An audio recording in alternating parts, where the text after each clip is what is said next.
Hello everyone, welcome to Learn with Tricks. Today we are going to cover March second week most important current affair questions in MCQ format with tricks. If you are preparing for any competitive exam, then watch this video till end. This is gonna be very helpful for you. तो आप शुरू करते हैं question number first से. Question number first is the queen of Indian pop the authorised biography of Usha Uttup की जीवनी के लेखक कौन है? Who is the author of the biography the queen of Indian pop the authorised biography of Usha Uttup? So the correct answer is option A Srishti Jha. Basically सबसे पहले इस book को हिंदी में लिखा गया था बाय टाइटल उल्लास के नाव by author Vikas Kumar Jha, but अब इसका इंग्लिश ट्रांसलेशन किया गया है विकास कुमार की बेटी द्वारा, जिसका टाइटल क्या है the queen of Indian pop the authorised biography of Usha Uttup, जिसकी राइटर कौन है? सृष्टि झा, जो विकास कुमार झा की ही बेटी हैं. अब हमें ध्यान रखना है the queen of Indian pop की ऑथर कौन है? सृष्टि Jha.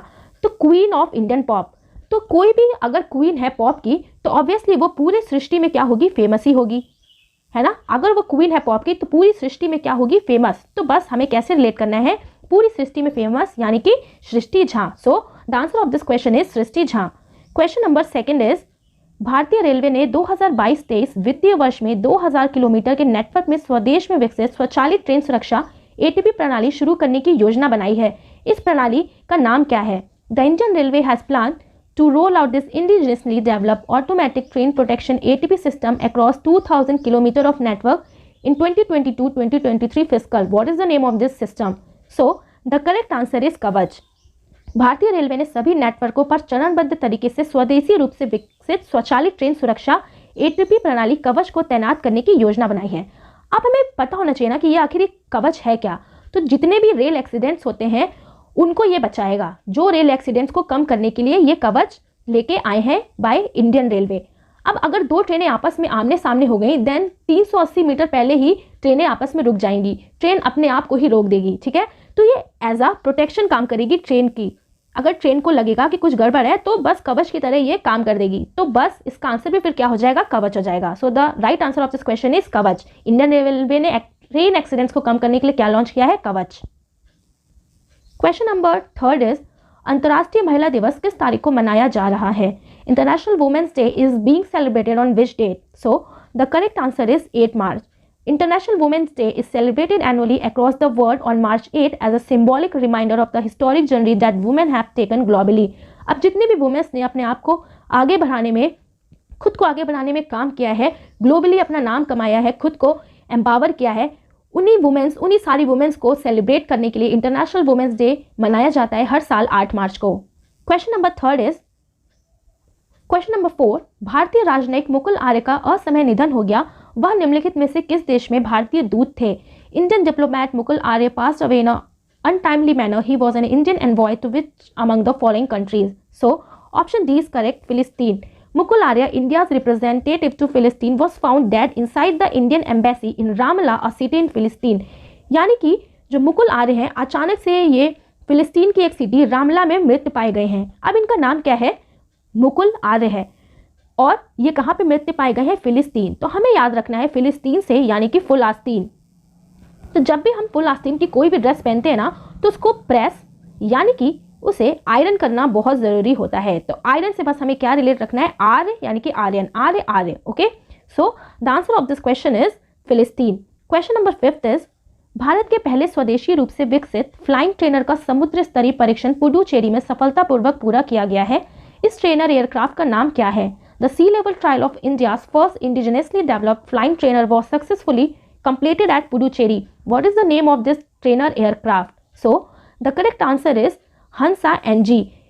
India's first indigenously developed flying trainer Hansa NG successfully completed the three-level trial at Puducherry. तो पुडुचेरी में हंसा एनजी ने अपना बिल्कुल सक्सेसफुली ट्रेनिंग कंप्लीट कर लिया है.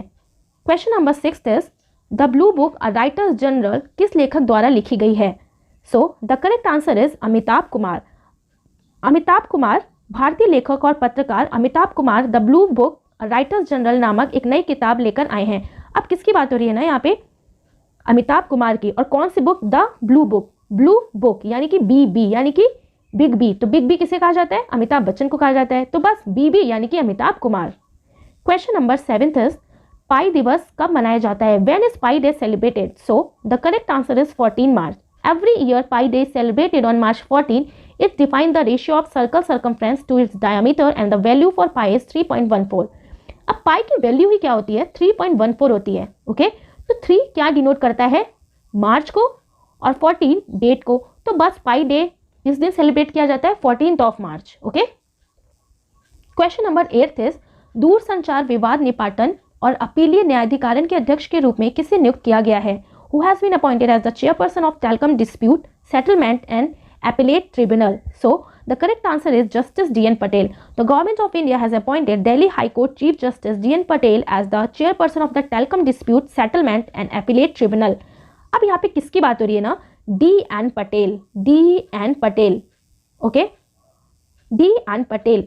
टेलकम डिस्प्यूट यानी कि जो टेलकम डिस्प्यूट, जो दूरसंचार विवाद है, उसके लिए इन्हें नियुक्त किया गया है. तो टेलकम से क्या निकल के आ रहा है, टेलकम यानी कि तेल, और पटेल से भी क्या आ रहा है, तेल. तो बस जैसे ही आप टेलकम डिस्प्यूट देखो, तेल यानी कि जो भी इसके अध्यक्ष नियुक्त किए गए हैं उनके नाम में भी फिर क्या आएगा, तेल आएगा. तो पटेल तेल, टेलकम पटेल तेल. Okay, so justice D.N. Patel is the correct answer of this question. Question number 9 is भारतीय स्टेट बैंक के उप प्रबंधक निदेशक DMD के रूप में किसे नियुक्त किया गया है. Who has been appointed as the Deputy Managing Director DMD as the State Bank of India? अब यहाँ पे किसकी बात हो रही है, स्टेट बैंक ऑफ इंडिया की DMD यानी कि Deputy Managing Director. So the correct answer is Nitin चूग. अब यहाँ पे हम क्या देख रहे हैं, SBI. क्या होता है SBI? SBI से हमें कैसे रिलेट करना है, SBI यानी कि सभी, SBI यानी कि सभी. ओके, SBI यानी कि जो भी चूकेगा नहीं, चूकेगा नहीं, जो भी चूकेगा नहीं वही डिप्टी मैनेजर बनेगा SBI का. यानी कि सभी लोग ट्राई करेंगे, है ना. तो जो भी चूकेगा नहीं, तो चूकेगा नहीं से क्या हो जाएगा, चूक. तो कौन नहीं चूका, नितिन चूक, चूके नहीं. सो इन्हें अपॉइंट कर दिया गया है स्टेट बैंक का DMD. Question number 10 is test cricket में भारत के दूसरे सबसे ज्यादा विकेट लेने वाले गेंदबाज कौन बन गए हैं. Who has become India second highest wicket taker in test cricket. So the correct answer is R. Ashwin. Ravichandran Ashwin has become India's second highest wicket taker in Test after Anil Kumble by taking 435th Test wicket. Next question is 11th question. द्विवार्षिक राज्यसभा चुनाव 2022 कब होंगे. When will be biennial Rajya Sabha elections 2022 be held? So the correct answer is 31st March. The biennial Rajya Sabha election will be held in 13 seats on March 31, 2022. The seats are spotted across 6 states: Punjab, Kerala, Himachal Pradesh, Assam, Tripura and Nagaland. 13 सीटों पर 31 मार्च को ये elections होंगे, Punjab, Kerala, Himachal Pradesh, Assam, Tripura and Nagaland में. So the answer of this question is 31 March. Question number 12 is मत्स्य पालन मंत्रालय मछुआरा समुदाय की चुनौतियों, अनुभवों और आकांक्षाओं को समझने के लिए चरणबद्ध तरीके से सागर परिक्रमा पहल का आयोजन करेगा. कार्यक्रम पहले चरण में किस राज्य में शुरू किया गया है. The ministry of for fisheries will organise the Sagar Parikrama initiative in a phased manner to understand the challenges, experiences and aspirations of the fishermen community. The program has been rolled out in which state in the first phase? So the correct answer is Gujarat. अब यहाँ पे किसकी बात हो रही है, सागर परिक्रमा. Okay, सागर और परिक्रमा. सागर से हमें क्या ध्यान रखना है, सागर, और परिक्रमा से यानी कि परी. अब सागर से परी निकल रही है रात में. अब रात में तो परी निकलेगी, दिन में निकलेगी तो सभी देख लेंगे. तो बस सागर में से परी निकल रही है रात में. So the answer of this question is Gujarat. Okay, तो सागर परिक्रमा पहले चरण में किस स्टेट में लॉन्च की गई है, गुजरात में. ओके, क्वेश्चन नंबर 13 इज विद्या बालन को किस बीमा कंपनी का ब्रांड एम्बेसडर नियुक्त किया गया है. Vidya Balan has been appointed as the brand ambassador of which insurance company. So the correct answer is Bharti AXA life insurance. Bollywood अभिनेत्री विद्या बालन को भारतीय एक्सा लाइफ इंश्योरेंस का ब्रांड एम्बेसडर नियुक्त किया गया है. अब यहाँ पे किसकी बात हो रही है ना, इंश्योरेंस कंपनी, वो भी कौन सी, भारतीय एक्सा लाइफ. और किसे नियुक्त किया गया है, विद्या बालन. तो हमें ध्यान रखना है विद्या बालन से क्या, विद्या.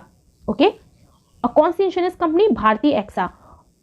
अब भारतीय से यानी कि भारतीय, और एक्सा से क्या ध्यान रखना है हमें, एक्स्ट्रा. यानी कि जितने भी भारतीय है ना उनके पास बहुत ज़्यादा एक्स्ट्रा दिमाग होता है. ऑब्वियसली होता है, तभी तो टेक्नोलॉजी में इंडियंस अदर कंट्रीज में बहुत ज़्यादा अपॉइंट किए जाते हैं. तो भारतीयों के पास ना बहुत ज़्यादा एक्स्ट्रा विद्या होती है. तो भारतीय एक्स्ट्रा से क्या हो जाएगा हमारा, AXA, extra extra extra AXA. So Bharti AXA life insurance का ब्रांड एम्बेसडर किसे अपॉइंट किया गया है, विद्या बालन को. So the answer of this question is option D, Bharti AXA life insurance. Question number 14 is 11,420 crore रुपए की पुणे मेट्रो रेल परियोजना का उद्घाटन किस मंत्री ने किया है. The rupees 11,420 crore Pune Metro Rail project was inaugurated by which minister? So, the correct answer is Narendra Modi. प्रधानमंत्री श्री नरेंद्र मोदी ने पुणे मेट्रो रेल परियोजना का उद्घाटन किया और पुणे मेट्रो में अपनी 10 मिनट की सवारी के दौरान मेट्रो कोच के अंदर मौजूद विकलांग दृष्टिबाधित छात्रों के साथ बातचीत भी की। क्वेश्चन नंबर 15 इज भारत ने काहिरा में ISSF विश्व कप 2022 में कितने स्वर्ण पदक जीते हैं? How many gold medals won by India in काहिरा ISSF 2022? So the correct answer is option B 4, यानी कि भारत ने 4 मेडल जीते हैं गोल्ड और भारत ही टॉप मोस्ट है। फर्स्ट पोजीशन पे कौन है? भारत, सेकंड पे USA एंड थर्ड पे कजाकिस्तान। तो आप इस टेबल में देख सकते हो इंडिया ने ही टॉप किया है। ओके, तो इंडिया ने टोटल मेडल जीते हैं गोल्ड के 4, सिल्वर के 2 एंड ब्रॉन्ज के 1 इन कायरो इजिप्ट में, और टोटल मेडल कितने वॉन किए हैं? 7 मेडल। क्वेश्चन नंबर 16 इज 2022 अंतर्राष्ट्रीय महिला दिवस का विषय क्या है? What is the theme of 2022 international women's day? So the correct answer is option B, एक स्थायी कल के लिए आज लैंगिक समानता, यानी कि the theme of 2022 international women's day is gender equality today for a sustainable development, sustainable tomorrow.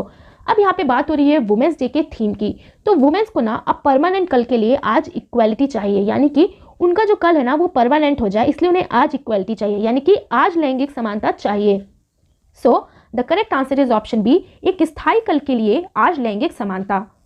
Question number 17 is सामर्थ्य महिलाओं के लिए एक विशेष उद्यमिता प्रोत्साहन अभियान किस मंत्रालय द्वारा लॉन्च किया गया है? सामर्थ्य is a special entrepreneurship promotion drive for women launch by which ministry? So the correct answer is micro, लघु और मध्यम उद्यम मंत्रालय, यानी कि MSME। अब MSME ने क्या कहा है महिलाओं के लिए कि महिलाओं के लिए ना जितना भी उनके अंदर सामर्थ्य है किसी भी काम के लिए उनका वेलकम किया जाएगा MSME इंटरप्राइजेस में, यानी कि सामर्थ्य के लिए किसके लिए लॉन्च किया गया है? फीमेल के लिए। तो MSME ने क्या कहा है कि जितने भी वुमेन्स हैं उनके अंदर जिस टाइप का भी सामर्थ्य है उनका वेलकम करेगा MSME। सो सामर्थ्य किसने लॉन्च किया है? MSME ने। सो the answer of this question is MSME। Question number 18 is किस योजना के तहत दान ए पेंशन अभियान शुरू किया गया है? Donate a pension campaign has been launched under the which central sector scheme by the government? So the correct answer is option B, PMSYM, यानी कि प्रधानमंत्री श्रम योगी मानधन स्कीम। अब इस स्कीम में आखिर है क्या? तो इस स्कीम के तहत नागरिक, घरेलू कामगार, ड्राइवर, घरेलू नौकरों सहित कर्मचारियों के लिए प्रीमियम दान कर सकते हैं, यानी कि जो नॉर्मल नागरिक हैं, जो सिटीजन्स हैं, वो घरेलू कामगार, ड्राइवर, घरेलू नौकरों सहित कर्मचारियों के लिए ये प्रीमियम दान कर सकते हैं। और भूपेंद्र यादव ने अपने मालिक को पेंशन देते टाइम, यानी कि पेंशन दान करते समय डोनेट ए पेंशन प्रोग्राम स्टार्ट किया है। तो सबसे पहले भूपेंद्र यादव ने अपने मालिक को पेंशन दान किया है। So the answer of this question is PMSYM। Question number 19 is Bharat Sri Lanka द्विपक्षीय समुद्री अभ्यास सिलिनेक्स 2022 किस स्थान पर आयोजित किया जाएगा? The India Sri Lanka bilateral maritime exercise सिलिनेक्स 2022 will be held in which place? So the correct answer is Visakhapatnam. अब यहाँ पे बात हो रही है ना एक्सरसाइज सिलिनेक्स सी, तो आप सिली से समझ जाओगे क्या है सिली, यानी कि श्रीलंका। ओके, सिली यानी कि श्रीलंका। सो the answer of this question is a, Visakhapatnam. तो ये कहाँ पर आयोजित किया गया है? विशाखापट्टनम में। क्वेश्चन नंबर 20 इज RBI द्वारा शुरू की गई नई भुगतान सेवा का नाम क्या है? What is the name of the new payment services launch by RBI? So the correct answer is option C, 123 pay या 123 पे। RBI गवर्नर शक्तिकांत दास ने फीचर फोन के लिए UPI 123 पे नामक एक नई UPI भुगतान सेवा शुरू की। RBI present governor is Shaktikanta Das, यानी कि RBI के प्रेजेंट गवर्नर कौन है? शक्तिकांत दास है, और इन्हें 123 पे लॉन्च किया है। अब हमें ध्यान रखना है ना, RBI ने लॉन्च किया है, तो RBI ने क्या कह रहा है ना कि जब तक आप 1, 2, 3 सेकंड तक बोलोगे आपका पेमेंट सक्सेसफुल हो जाएगा, यानी कि 1, 2, 3 बोलते ही आपका पेमेंट हो जाएगा। तो बस RBI ने पे करने के लिए कौन सा पेमेंट सर्विस लॉन्च किया है? 123 पे। ओके, क्वेश्चन नंबर 21 इज कितनी महिलाओं को नारी शक्ति पुरस्कार 2021 से सम्मानित किया गया है? So the correct answer is option B, 29, यानी कि 29 वुमेन्स को अवार्ड दिया गया है नारी शक्ति पुरस्कार का। अब 2020 और 2021 में प्रत्येक में 14 अवार्ड्स दिए गए हैं, और टोटल वुमेन्स कितनी है? 29। क्वेश्चन नंबर 22 इज किस मंत्रालय ने PMSYM योजना के तहत डोनेशन ऑफ पेंशन अभियान शुरू किया है? Which ministry has launch the donation of pension campaign under the PMSYM scheme? So the correct answer is श्रम मंत्रालय। अभी जो हमने प्रीवियस क्वेश्चन पढ़ा था, प्रधानमंत्री SYM स्कीम, तो उसी के अंदर कौन से मंत्रालय ने लॉन्च किया है? श्रम मंत्रालय ने, यानी कि लेबर मिनिस्ट्री ने। श्रम मंत्रालय द मिनिस्ट्री ऑफ लेबर ने प्रधानमंत्री श्रम योगी मानधन योजना के तहत दान पेंशन अभियान शुरू किया है। Question number 23 is India global forum का वार्षिक शिखर सम्मेलन किस शहर में आयोजित किया गया है? The annual summit of the India global forum has been organised in which city? So the correct answer is Bengaluru. Bengaluru और कर्नाटका में the annual summit of Indian global forum organise किया गया है। अब यहाँ पे बात हो रही है ना किसकी? Indian global forum. तो अब हमें ग्लोबल से क्या उठाना है? ग्लोब। ओके, अब हमें ग्लोब कहाँ लेके जाएंगे? ग्लोब अगर हमें कहीं लेके जाना है तो या तो हम ग्लोब को बैग में रख के ले जाएंगे और फिर उस बैग को कार में रख के ले जाएंगे। तो ग्लोब को हमें बैग या कार में रख के ले जाना होगा। सो कहाँ पे ऑर्गेनाइज किया गया है? बेंगलुरु एंड कर्नाटका। बेंगलोर से क्या हो गया हमारा? बैग से हो गया बेंगलुरु और कार से हो जाएगा Karnataka. So the answer of this question is option B.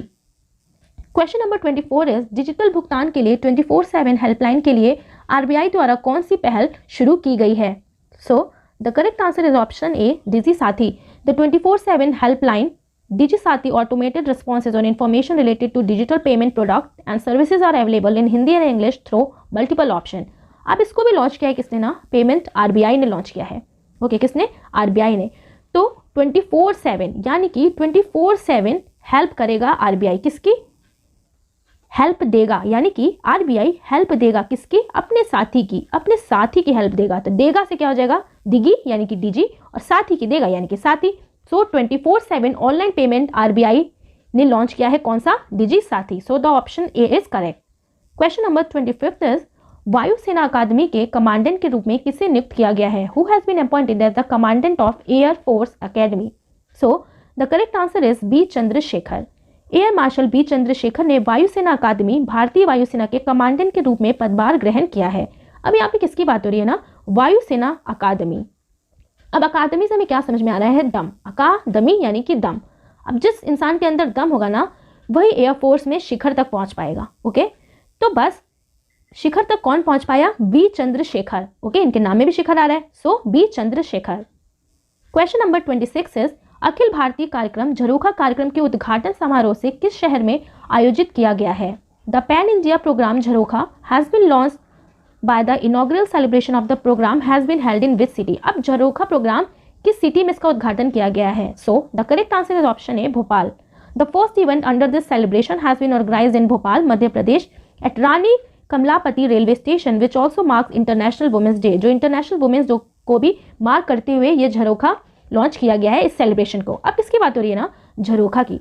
तो आपको कैसे ध्यान रखना है? झरोखा। अब भोपाल को क्या कहा जाता है? झीलों का शहर कहा जाता है ना? भोपाल को झीलों का शहर कहा जाता है। तो बाहर से जो टूरिज्म आते हैं ना वो झील ही देखने आते हैं भोपाल में, तो झील को एज अ झरोखा देखने आते हैं, झील को एज अ झरोखा। तो बस जैसे आप झरोखा एग्जाम में देखोगे तो आपको याद आ जाएगा झरोखा यानी कि भोपाल, यानी कि भोपाल में जो झील है टूरिज्म उन्हें झरोखे की तरह देखने आते हैं। सो the answer of the question 6 is Bhopal. Question number 27 is Jan Aushadhi दिवस 2022 का विषय क्या है? What is the theme of the Jan Aushadhi दिवस 2022? So the correct answer is Jan Aushadhi जन उपयोगी। The theme of Jan Aushadhi दिवस 2022 is जन औषधि जन उपयोगी। यहाँ पे जन औषधि दिवस की बात हो रही है तो जन औषधि दिवस से समझ में आ जाएगा क्या? जन औषधि और किसके लिए? जन उपयोगी यानी के लिए, जन यानी कि लोगों के लिए उपयोगी हो। ओके, सो बस इसकी थीम भी क्या हो जाएगी? जन औषधि जन उपयोगी। क्वेश्चन नंबर 28 इज धूम्रपान निषेध दिवस 2022 किस तारीख को मनाया जा रहा है? So the correct answer is 9 मार्च। 9 मार्च को नो स्मोकिंग डे मनाया जाता है और इस बार इसकी थीम क्या है? Quitting smoking does not have to be stressful. अब किसकी बात हो रही है ना? स्मोकिंग की। तो नो से क्या समझ में आ रहा है? नो से 9 यानी कि 9। ओके, और जो भी स्मोकिंग करेगा ना वो भैया मर जाएगा, मर जाएगा। तो मर से क्या ध्यान रखना है हमें? मार्च, यानी कि फिर स्मोकिंग नहीं करना है वरना मर जाओगे। तो मर से हो जाएगा मार्च और नो से हो जाएगा 9। So 9 March is celebrated as no smoking day. Question number 29 is भगवान बुद्ध की भारत की सबसे बड़ी झुकी हुई मूर्ति कहाँ बनाई जा रही है? Where is India's largest reclining statue of lord Buddha being built? So the correct answer is Bodh Gaya. अब बौद्ध में ही बुद्ध आ रहा है तो बस बुद्ध गया में ही बनाया जा रहा है। Okay, so the answer of this question is Bodh गया। क्वेश्चन नंबर 30 इज TDSAT के नए अध्यक्ष के रूप में किसे नामित किया गया है? Who has been named as the new chairperson of TDST? So option A is correct, justice DN Patel. इस TDSAT से टॉपिक से भी हमने प्रीवियस एक क्वेश्चन देखा था, उसका भी आंसर हमारे क्या था, जस्टिस DN पटेल। केंद्र ने दिल्ली उच्च न्यायालय के मुख्य न्यायाधीश DN पटेल को दूर संचार विवाद निपटान और अपीलीय न्यायाधिकरण TDSAT के नए अध्यक्ष के रूप में नियुक्त करने की घोषणा की है।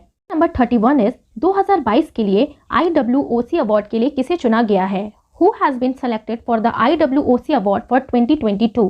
So option B is correct, Rizwana Hasan. Bangladeshi environmental lawyer Rizwana को 2022 के इंटरनेशनल वुमेन ऑफ करेज अंतर्राष्ट्रीय महिला साहस पुरस्कार के लिए चुना गया है। अब किसे चुना गया है? रिजवाना हसन को। ओके, अब इंटरनेशनल वुमेन ऑफ करेज का अवार्ड उसे ही तो मिलेगा ना जो रोज हंसते हंसते वुमेन्स के लिए करेज दिखाएगा। कैसे? हंसते हंसते करेज दिखाएगा। तो रोज से यानी कि रिजवाना और हंसते यानी कि हसन। सो IWOC अवार्ड फॉर 2022 किसे दिया गया है? रिजवाना हसन को। क्वेश्चन नंबर 32 इज भारत की 23वीं महिला ग्रैंड मास्टर कौन बनी है? So the correct answer is Priyanka Nutakki. Priyanka Nutakki MPL की 100वीं राष्ट्रीय महिला शतरंज चैंपियनशिप में अपना अंतिम WGM मानदंड हासिल करने वाली 23वीं महिला ग्रैंड मास्टर बन गई हैं। अब किसकी बात हो रही है ना? प्रियंका नटक्की की। तो जब भी ये चेस प्ले कर रही होंगी ना तो इन्होंने अपने ओपोनेंट को ना बहुत ज़्यादा डॉज दिया होगा, यानी कि बहुत ज़्यादा थोड़ा बहुत नाटक किया होगा, इधर उधर मूव्स भी किए होंगे उनको फंसाने के लिए। तो क्या क्या होगा? नाटक किया होगा। तो नाटक करते करते ये जीत गई होंगी। सो 23rd women grand master of India कौन बन गई है? प्रियंका नटक्की। क्वेश्चन नंबर 33 इज जलवायु बल अंटार्कटिका अभियान में भारत का प्रतिनिधित्व करने के लिए किसे नामित किया गया है? Who has been nominated to represent India in the Climate Force Antarctica expedition? So, option D is correct, Arushi Verma. Arushi Verma, a national level shooter and environmentalist from Delhi, has been selected to represent India in 2041 Climate Force Antarctica expedition, which is scheduled to be held in March 2022. अब किसे चुना गया है? आरुषि वर्मा को चुना गया है, जो क्लाइमेट फोर्स अंटार्कटिका एक्सपेडिशन में इंडिया की तरफ से रिप्रेजेंट करेंगी। अब क्या है, कौन है आरुषि वर्मा और किसकी? अंटार्कटिका में। अब अंटार्कटिका में ना इतना ज़्यादा ग्लोबल वार्मिंग हो गया है ना, जिससे क्लाइमेट क्या हो गया है? वार्म हो गया है। अब ग्लोबल वार्मिंग जब होती है तो क्लाइमेट वार्म हो जाता है। तो बस warm Verma. Okay, so India की तरफ से किसे चुना गया है? आरुषि वर्मा को। Okay, so the answer of this question is Arushi Verma. Question number 34 is Lakshmi for Lakshmi महिलाओं की आबादी के वित्तीय सशक्तिकरण के लिए एक मिस कॉल सलाहकार सेवा है। यह अभियान किस फंड हाउस ने शुरू किया है? Lakshmi for Lakshmi is a miss call advisory service for financial empowerment of women population. Which fund house has launched this campaign?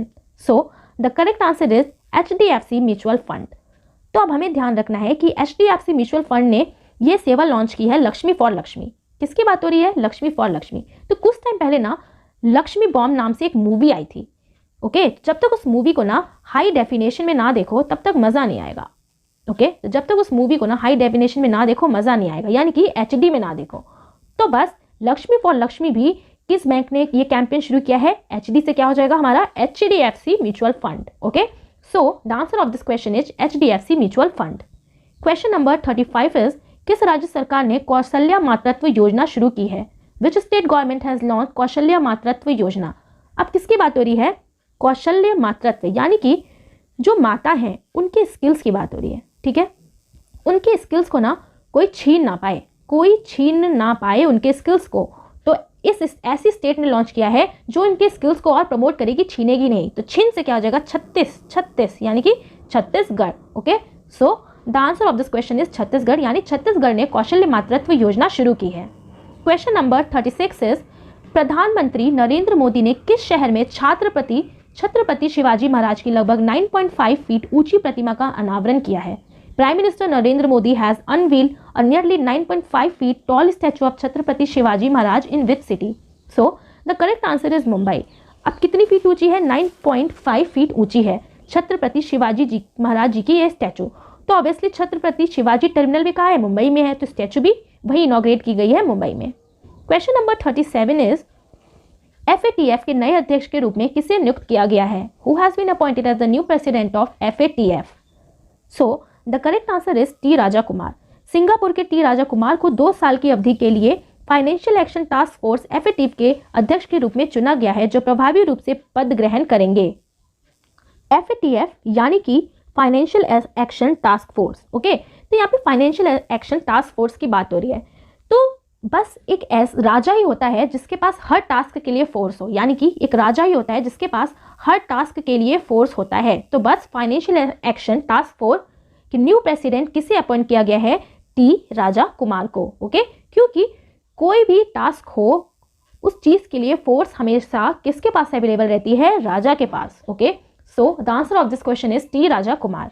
Question number 38 is किस बैंक ने शहरी शिक्षित महिलाओं के लिए हाउस वर्क इज वर्क पहल शुरू की है जो पेशेवर क्षेत्र में फिर से शामिल होना चाहती हैं?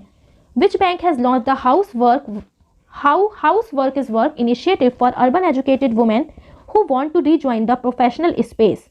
सो the correct answer is axis bank. अब एक्सिस बैंक ने शुरू किया है हाउस वर्क इज वर्क, यानी कि एक्सिस बैंक उन वुमेन्स को एसेस करेगा जो घर का काम करती हैं और उन्हें प्रोफेशनली जोड़ने के लिए, ओके, उन्हें प्रोफेशनली जोड़ने के लिए एक्सिस बैंक एसेस करेगा। सो हाउस वर्क इज वर्क में से वुमेन्स को एसेस करेगा। तो कौन एसेस करेगा? एसेस यानी कि एक्सेस, एसेस यानी कि access. Okay, so the answer of this question is axis bank. Axis bank के एमडी एंड सीईओ कौन है? अमिताभ चौधरी।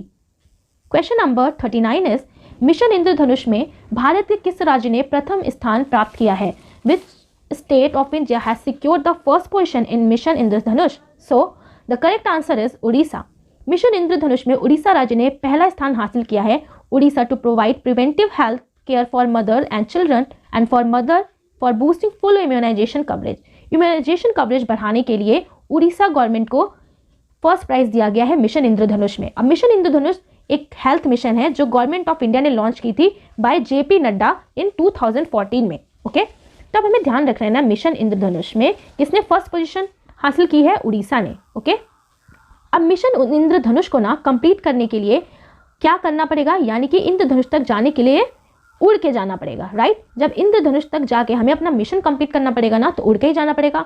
तो बस मिशन इंद्रधनुष में किसने फर्स्ट पोजीशन हासिल की है? उड़ीसा ने। Okay, so the answer of this question is Orissa. Question number 14 is Goa विधानसभा चुनाव में किस पार्टी ने सबसे ज्यादा सीटें जीती हैं?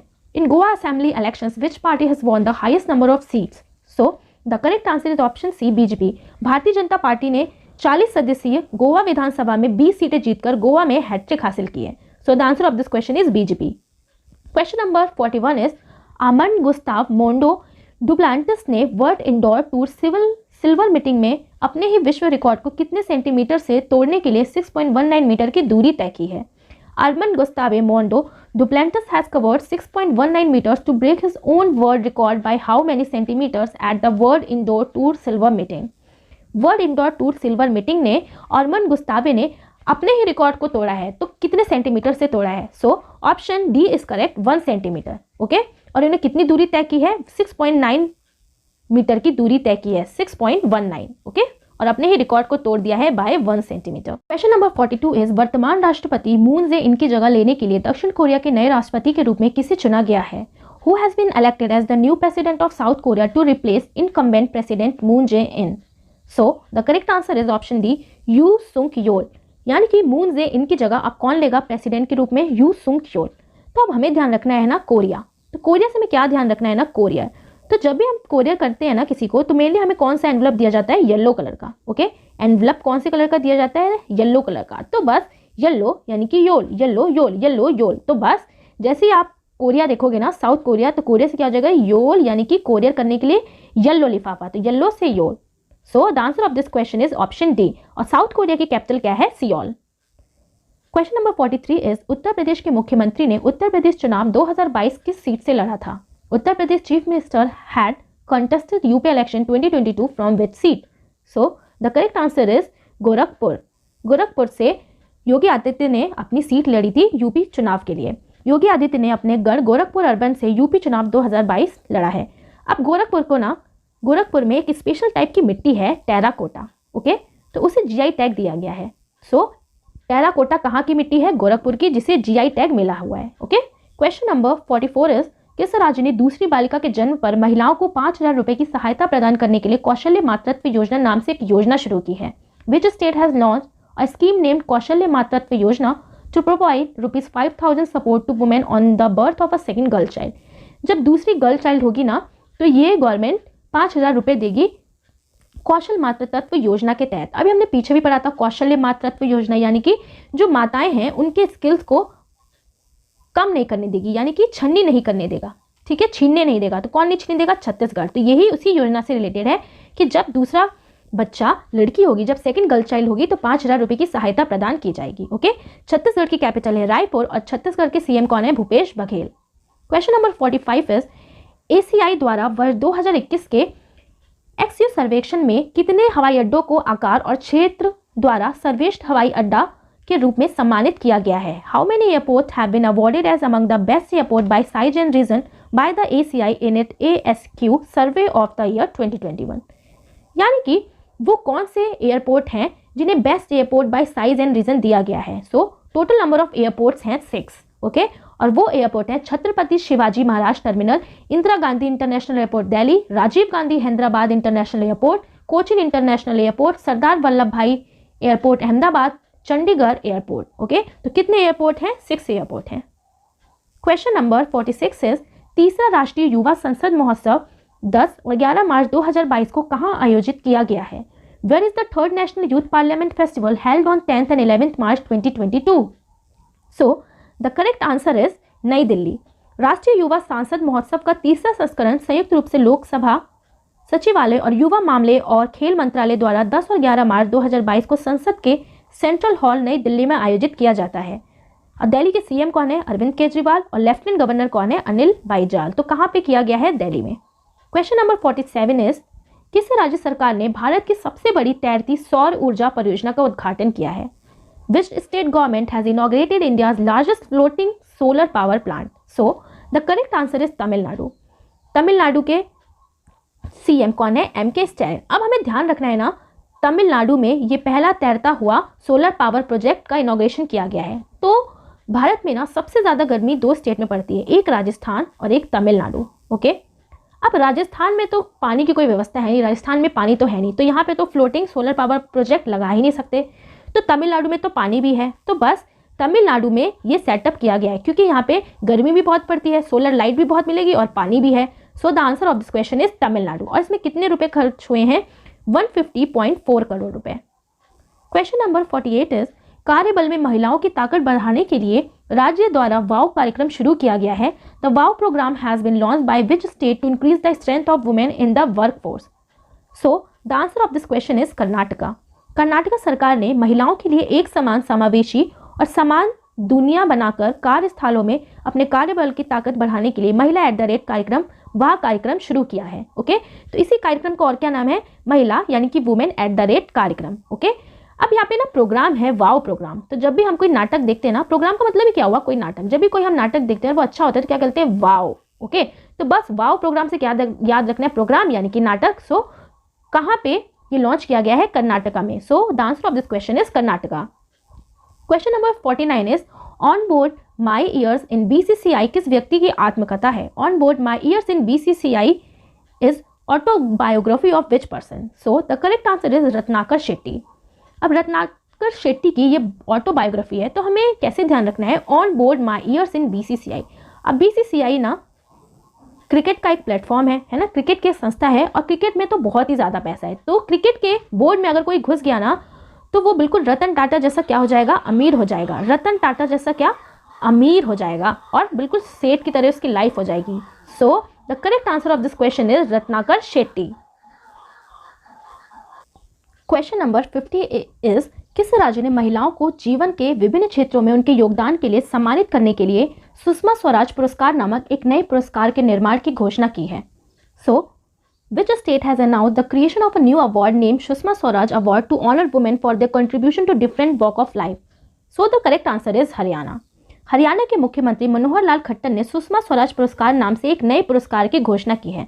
कौन है हरियाणा के सीएम? मनोहर लाल खट्टर। अब किसकी बात हो रही है ना? सुषमा स्वराज अवार्ड की। अब जिस फीमेल के अंदर बहुत ज़्यादा ऊष्मा रहेगी ना, फीमेल्स को आगे बढ़ाने के लिए ये प्रोग्राम है, तो जिस फीमेल के अंदर बहुत ज़्यादा ऊष्मा रहेगी, ओके, तो वो किसी को कभी नहीं हरा पाएगी, कभी किसी को हरा नहीं पाएगी। तो ऊष्मा सुषमा, ठीक है, तो किसी को हरा नहीं पाएगी। तो यही अवार्ड दिया जाएगा, किसने लॉन्च किया है? यानी कि हरियाणा। तो ये अवार्ड दिया जाएगा फीमेल्स को, तो यानी कि सुषमा स्वराज एज ऊष्मा, और ऊष्मा रहेगी तो किसी को हरा नहीं पाएगी। तो किसने लॉन्च किया है? हरियाणा गवर्नमेंट ने। क्वेश्चन नंबर 51 इज जारी SKOCH state of governance ranking 2021 में किस राज्य ने शीर्ष स्थान हासिल किया है? Which state has top in the release Skoch state of governance ranking 2021? So the correct answer is Andhra Pradesh. Andhra Pradesh ने लगातार दूसरे वर्ष Skoch state of governance ranking में अपना नंबर 1 स्थान बरकरार रखा है। आंध्र प्रदेश के सीएम कौन है? वाई.एस. जगन मोहन रेड्डी। अब यहाँ पे क्या बात हो रही है ना, स्कॉच। स्कॉच से हमें ध्यान रखना है सोच, स्कॉच सोच, स्कॉच सोच, ओके। और जो भी ना ब्लाइंड लोग हैं, आंध्र प्रदेश में क्या निकालना है? ब्लाइंड। जो भी लोग ना ब्लाइंड होते हैं, सही से नहीं देख पाते, तो उन्हें कोई भी काम करने से पहले ना कई बार सोचना पड़ता है, कई बार सोचना पड़ता है। तो बस ब्लाइंड से आंध्र प्रदेश हो जाएगा, और सोच से यानी कि कौन सोचेगा? ब्लाइंड लोग को ज़्यादा सोचना पड़ेगा। तो जब आप स्टेट के ऑप्शन देखोगे ना, तो आपको बिल्कुल आसानी से याद आ जाएगा। तो सोचेगा, और कौन सोचेगा? जो ब्लाइंड होंगे। तो ब्लाइंड में एक ही स्टेट है, यानी कि Andhra Pradesh. So the answer of this question is Andhra Pradesh. Question number 52 is supreme court द्वारा चार धाम परियोजना पर एचपीसी के नए अध्यक्ष के रूप में किसे नियुक्त किया गया है? Who has been appointed as the new chairperson of the HPC on the Char Dham project by the supreme court? So the correct answer is न्यायमूर्ति ए.के. सीकरी, ओके।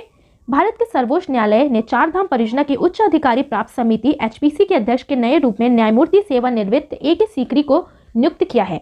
अब यहाँ पे किसकी बात हो रही है ना? ए.के. सीकरी और चार धाम की। तो जब भी कोई इंसान चार धाम जाएगा ना, तो कुछ ना कुछ सीख के तो आएगा ही। क्या करके आएगा? कुछ ना कुछ सीख के आएगा। तो बस कुछ ना कुछ सीख के आएगा चार धाम। सीख से क्या हो जाएगा? सीकरी। तो जैसे ही आप ऑप्शन देखोगे एग्जाम में, तो फट से आपका क्या टिक हो जाएगा? न्यायमूर्ति ए.के. सीकरी। यानी कि ऑब्वियसली जब हम चार धाम क्यों जाते हैं? कि हमारे अंदर कुछ चेंजेस आए, है ना। तो कुछ ना कुछ सीख के ही आएंगे। तो चार धाम जाएंगे तो कुछ सीख के आएंगे, यानी कि सीकरी, ठीक है। और बेसिकली ये चार धाम परियोजना आखिर है क्या? तो ये उत्तराखंड के जो चार यमुनोत्री, गंगोत्री, बद्रीनाथ और केदारनाथ को सड़क मार्ग से जोड़ने की एक परियोजना है। सो चार धाम प्रोजेक्ट के लिए किसे अपॉइंट किया गया है चेयरपर्सन? न्यायमूर्ति ए.के. सीकरी को। क्वेश्चन नंबर 54 इज नागरिक उड्डयन मंत्री द्वारा इनमें से किस शहर में पहली बार ड्रोन स्कूल का उद्घाटन किया गया है? The first ever drone school has been inaugurated in which of this cities by the ministry of civil aviation? So the correct answer is Gwalior. केंद्रीय नागरिक उड्डयन मंत्री ज्योतिरादित्य सिंधिया और मध्य प्रदेश के मुख्यमंत्री शिवराज सिंह चौहान ने संयुक्त रूप से मध्य प्रदेश के ग्वालियर में पहले ड्रोन स्कूल का उद्घाटन किया है। अब किसकी बात हो रही है ना? Drone school. तो हमें कैसे ध्यान रखना है? ड्रोन। अब शहर में तो बहुत से लोगों ने ड्रोन देख लिया है, तो इस बार गवर्नमेंट ने क्या सोचा? इस बार हम गाँव में ले जाकर ड्रोन दिखाएंगे। कहाँ पे ले जाकर? गाँव में दिखाकर। तो बस गाँव से क्या हो जाएगा? ग्वालियर। कहाँ पे? ग्वालियर। तो गाँव से ग्वालियर, तो ड्रोन स्कूल यानी कि Gwalior, okay. So the answer of this question is Gwalior. Question number 55 is मुख्यमंत्री चार श्रमिक कल्याण प्रकल्प योजना किस राज्य द्वारा शुरू की गई थी? मुख्यमंत्री चार श्रम कल्याण प्रकल्प scheme was started by which state? So the correct answer is Tripura. अब त्रिपुरा ने मुख्यमंत्री चार श्रम कल्याण प्रकल्प शुरू किया है इस स्कीम को। अब इसमें है क्या? चा से आपको क्या समझ में आ रहा है? चा यानी कि चाय, है ना। तो यानी कि जो चाय के बागवान के जो लेबर है ना, उनके लिए ये स्कीम है। तो इस योजना के लिए चार बागवान के लिए ये योजना है। तो ये जो लेबर है ना, उनके लिए बेनिफिशियल सुविधाएं को इंटीग्रेट करेगा, यानी कि उनके रहने का, उनके राशन का, उनके फाइनेंशियल नीड को हेल्प करेगा। कौन करेगा? त्रिपुरा की गवर्नमेंट। सो मुख्यमंत्री चाय श्रम कल्याण प्रकल्प स्कीम किसके द्वारा लॉन्च की गई है? त्रिपुरा द्वारा। क्वेश्चन नंबर 56 इज प्रधानमंत्री मोदी ने किस शहर में राष्ट्रीय रक्षा विश्वविद्यालय RRU का एक नया निर्माण परिसर राष्ट्र को समर्पित किया? Prime minister Modi dedicated a new campus building complex of the Rashtriya Raksha university BRU to the nation in which city? So the correct answer is Gandhinagar. अब किसकी बात है ना? राष्ट्रीय रक्षा, यानी कि राष्ट्र की रक्षा के लिए एक यूनिवर्सिटी बनाई गई है। कहाँ पे? गांधीनगर में। अब राष्ट्र की रक्षा करनी है, तो राष्ट्र की रक्षा दिन में तो हो जाती है, लेकिन रात में करना मुश्किल है, यानी कि रात में करना मुश्किल है। तो बस क्या हो जाएगा? गुजरात। और गुजरात की कैपिटल क्या है? गांधीनगर। तो गुजरात यानी कि रात की कौन सी नगर? गांधीनगर में। So the answer of this question is Gandhinagar. Question number 57 is उस IAS अधिकारी का नाम बताइए जिसे राष्ट्रीय वित्तीय रिपोर्टिंग प्राधिकरण का नया अध्यक्ष नियुक्त किया गया है। Name the IAS officer who has been appointed as the new chairperson of the national financial reporting authority NFRA? So the correct answer is Ajay Bhushan Pandey. अब आप यहाँ पे क्या देख रहे हो? नफरा, यानी कि नफरत से हमें क्या समझ में आ रहा है? नफरत, ओके। तो हमें उन लोगों से बहुत ज़्यादा नफरत हो जाएगी ना जो दूसरे लोगों का शोषण करते हैं। दूसरे लोगों का जो शोषण करेंगे उनसे बहुत नफरत हो जाएगी। तो बस हमें ऐसे ही रिलेट करना है। नाफरा यानी कि नफरत, और नफरत हो जाएगी उन लोगों से जो दूसरों का शोषण करेंगे। तो शोषण यानी कि भूषण, शोषण भूषण। ओके, सो नाफरा के नए चेयरपर्सन किसे अपॉइंट किया गया है? अजय भूषण पांडे को। Question number 58 is Gabriel Boric front को किस देश के सबसे युवा राष्ट्रपति के रूप में नियुक्त किया गया है? Gabriel Boric Font has been appointed as the youngest president of which country? So the correct answer is Chile, यानी कि चिली के यंगेस्ट प्रेसिडेंट है। अब हमें ध्यान रखना है ना गैब्रियल बोरिक फॉन्ट को। ओके, तो हमने बोरिक से उठाया बोर। जब भी कोई भी इंसान बोर हो जाता है ना, तो बोर होने के बाद फिर वो क्या करता है? चिल करने की कोशिश करता है, खुद को चिल करता है। तो चिल यानी कि Chile. Okay, so Gabriel Boric Font को चिली का यंगेस्ट प्रेसिडेंट अपॉइंट किया गया है और चिली की कैपिटल क्या है? Santiago. Question number 59 is virtual smart grid knowledge centre का शुभारंभ करने वाले मंत्री का नाम क्या है? Name the minister who launched virtual smart grid knowledge centre. So the correct answer is R K. Singh. केंद्रीय बिजली मंत्री आर.के. सिंह ने आजादी का अमृत महोत्सव कार्यक्रम के हिस्से के रूप में virtual smart grid knowledge centre और इनोवेशन पार्क लॉन्च किया है। तो किसने लॉन्च किया है? केंद्रीय बिजली मंत्री आर.के. सिंह ने। Okay, question number 60 is Indrayani Medicity को देश के पहले मेडिकल सिटी के रूप में स्थापित करने की योजना है। इनमें से किस शहर में? Indrayani medicity is plan to set up as the country's first medical city in which these of the cities? So the correct answer is Pune. कहाँ पे बनाया जाएगा? पुणे में। महाराष्ट्र की राज्य सरकार ने एक छत के नीचे सभी प्रकार के विशेष उपचार प्रदान करने के लिए पुणे में देश का पहला चिकित्सा शहर इंद्रायणी मेडिसिटी स्थापित करने की घोषणा की है। क्वेश्चन नंबर 61 इज जीवनी Soli Sorabjee life and times के लेखक कौन है? Who is the author of the biography Soli Sorabjee life and times? So the correct answer is Abhinav Chandrachud. अब यहाँ पे बात हो रही है ना सोले सोराबजी, तो हमें क्या समझ में आ रहा है? सोली यानी कि सोले मूवी। ओके, तो सोले मूवी की ना अभिनय और उसकी लाइफ एंड टाइम्स की बात हो रही है, अभिनय और उसके लाइफ एंड टाइम्स की। तो बस अभिनय से फिर क्या हो जाएगा? अभिनव चंद्रचूड़। तो जैसे ही आप सोले सोराबजी और लाइफ एंड टाइम्स देखोगे, यानी कि सोले मूवी के अभिनय और लाइफ और टाइम्स की बात हो रही है। तो बस answer of this question is Abhinav Chandrachud. Question number 62 is Bharat के विकास में श्रम की भूमिका पुस्तक के लेखक कौन है? Who is the author of the role of labour in India's development book? So the correct answer is Bhupendra Yadav. श्रम और रोजगार और MOEFCC मंत्री श्री भूपेंद्र यादव ने आजादी का अमृत महोत्सव के प्रतिष्ठित सप्ताह समारोह के हिस्से के रूप में भारत के विकास में श्रम की भूमिका नामक एक पुस्तक लॉन्च की है। तो इसका आंसर क्या हो जाएगा? भूपेंद्र यादव। अब बुक का नाम क्या है? Role of labour in India, role of labour. तो जो लेबर होते हैं ना, उनको हर टाइम काम करना पड़ जाता है, चाहे गर्मी हो, सर्दी हो, कुछ भी हो, तो धूप हो। ओके, तो धूप में भी उन्हें काम करना पड़ जाता है। तो बस रोल ऑफ लेबर की बात हो रही है, तो उनका धूप में भी उनका काम करना पड़ जाता है। तो धूप यानी कि भूप, धूप यानी कि भूप। ओके, सो इस बुक के फिर ऑथर कौन है? Bhupendra Yadav.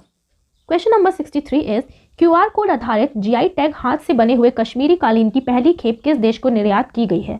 The first consignment of QR code based GI tag hand knotted Kashmiri carpet has been exported to which country? So the correct answer is Germany. Jammu और कश्मीर सरकार ने हाथ से बने हुए कालीनों की प्रामाणिकता और वास्तविकता को बनाए रखने के लिए अपने GI टैग वाले कश्मीरी कालीन के लिए एक त्वरित प्रतिक्रियाएं कोड शुरू किया है। GI टैग वाले हाथ से बने हुए कालीनों की पहली खेप जर्मनी को नई दिल्ली से निर्यात की गई थी। तो अब सबसे हमें कैसे ध्यान रखना है ना, कश्मीरी कारपेट, अब वो भी जर्मनी। तो पहला ये QR कोड बेस्ड है जो जर्मनी में भेजा गया है। तो जर्मनी में आकर क्यों भेजा होगा? तो जर्मनी से क्या समझ में आ रहा है? जर्मनी यानी कि मनी, क्योंकि सबसे ज्यादा मनी कहाँ मिलेगा? जर्मनी में। So the first consignment of QR code based GI tag hand knotted Kashmir carpet has been exported to Germany. Okay, क्योंकि यहाँ पे सबसे ज्यादा मनी मिलेगा, सो जर्मनी में एक्सपोर्ट किया गया है। क्वेश्चन नंबर 64 इज महिला @ कार्यक्रम किस राज्य द्वारा शुरू किया गया है? Women @ work programme has been started by which state? So the correct answer is Karnataka. Okay, अभी हमने प्रीवियस क्वेश्चन भी पढ़ा था कि वाव प्रोग्राम और वुमेन @ वर्क प्रोग्राम दोनों एक ही हैं और किसने लॉन्च किया है? कर्नाटका ने। ओके, क्योंकि ये प्रोग्राम है, प्रोग्राम यानी कि नाटक, सो कर्नाटक राज्य सरकार ने महिला @ कार्यक्रम शुरू किया है। तो आज हमने मार्च सेकेंड वीक के सारे इंपॉर्टेंट करंट अफेयर्स को कवर कर लिया है एंड आई होप आप लोगों को बहुत अच्छे से आप समझ पाए होंगे। तो इस वीडियो से आपके लिए ये 2 क्वेश्चन है, इसका आंसर आपको कमेंट बॉक्स में नीचे मुझे बताना है। First question is when pi day is celebrated and second is the blue book a writer's journal is written by which author? तो आप इन दोनों क्वेश्चन का आंसर मुझे नीचे वीडियो में कमेंट करके बता सकते हैं। एंड वीडियो को लाइक शेयर एंड सब्सक्राइब करना बिल्कुल भी ना भूलें। So thanks for watching, see you in next video.